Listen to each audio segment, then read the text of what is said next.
da biz gün qeyd edirik, ona görə biz. Kimlərə görə dəfə günümüz qeyd edirik? Aksiyonlarda bazılarında da. Kəndə qazlar biri də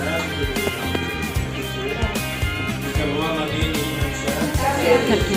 Həmişə bunlarla nə arzudur? Can sağ ol.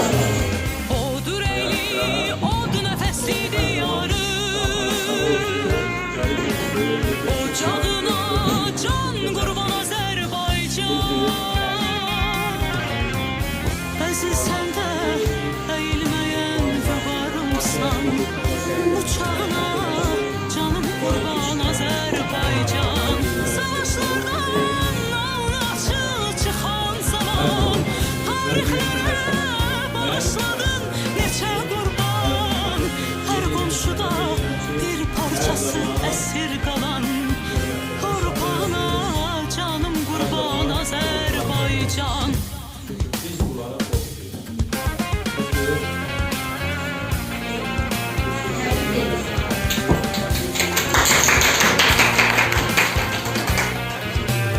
Hər uğurun gələcəyə bir yol açır. Hər dost elə xoş niyyətin işıq saçır. Hər millətə, hər məzhəbə istiyacı. Ocağına canım qurban Azərbaycan. Neçə gizli sərvət yatır qucağında. Neçə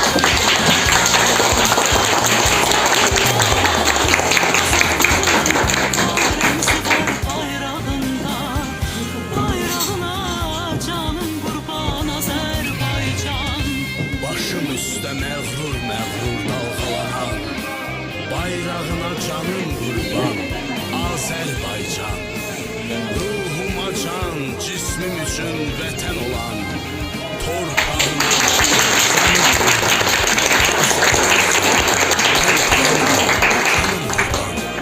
Azərbaycan. Başım üstə Səyar müəllim şəkil çəkmək istəyirdi tələbələr sizlə.